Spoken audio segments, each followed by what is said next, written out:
Yes Telangana భవన్లో వేముల ప్రశాంత్ రెడ్డి మాట్లాడుతున్నారు. Live లో చూద్దాం.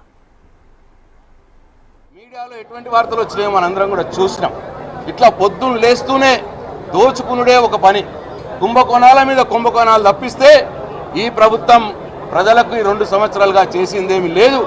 ప్రజలకు ఇచ్చిన హామీలు రైతు బంధు ఎగ్గొడతా ఉన్నారు. రుణమాఫీ 2 లక్షల రుణమాఫీ సగం మందికి అయింది. 500 వడ్ల బోనస్ అన్నారు, అది ఎప్పుడు ఇస్తున్నారో ఎవరికి అర్థం కావట్లేదు. 2500 ప్రతి మహిళకు అన్నారు, అది లేదు. 2000 పెన్షన్ 4000 అన్నారు, అది లేదు. తులం బంగారం అన్నారు, అది లేదు. 2 లక్షల ఉద్యోగాలు మొదటి సంవత్సరంలో అన్నారు, అది మాట తప్పినారు.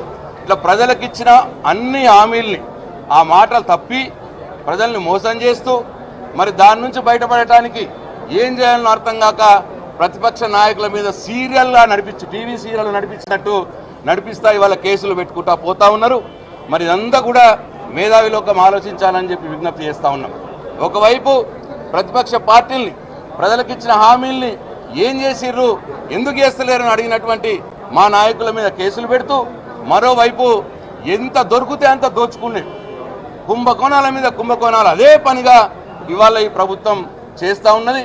దాన్ని నిలదీస్తే కూడా వాళ్ళకి ఇబ్బంది జరుగుతూ ఉన్నది.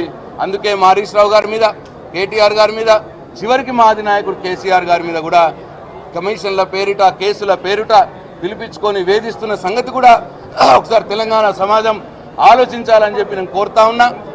ముఖ్యమంత్రి రేవంత్ రెడ్డి, నువ్వెన్ని కేసులు పెట్టినా, నువ్వెంత డైవర్షన్ పాలిటిక్స్ చేయాలని ప్రయత్నం చేసినా నిన్ను మాత్రం వదిలిపెట్టేది లేదు.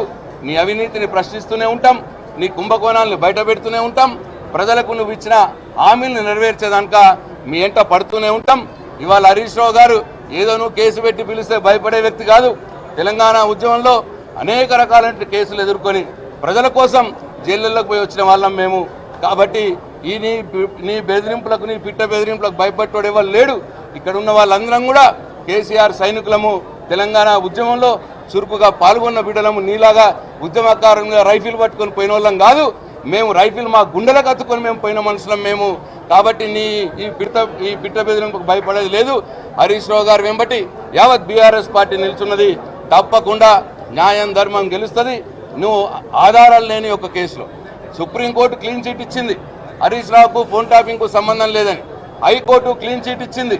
అయినా సరే మళ్ళీ అదే కేసు తవ్విపించి నువ్వు పిలిపించి నీ బొగ్గు స్కామ్ బయటపడ్డది కదా, మరి ప్రజల్లో చులకనవుతున్నాం కదా అని చెప్పి డైవర్షన్ పాలిటిక్స్ చేయడానికి వాళ్ళు హరీష్ రావు గారిని పిలిచినంత మాత్రాన నీ దొంగ పనులు, నీ కుంభకోణాలు మరి మర్చిపోరు ప్రజలు అని చెప్పి ఈ సందర్భంగా తెలియజేస్తూ హరీష్ రావు గారు వెంబడి మొత్తం బీఆర్ఎస్ పార్టీ ఉంటుంది. తప్పకుండా మేము నిన్ను ప్రశ్నిస్తూనే ఉంటాం, నీతో పోరాడుతూనే ఉంటామని తెలియజేస్తూ సెలవు చేసుకుంటున్నాను. జై తెలంగాణ.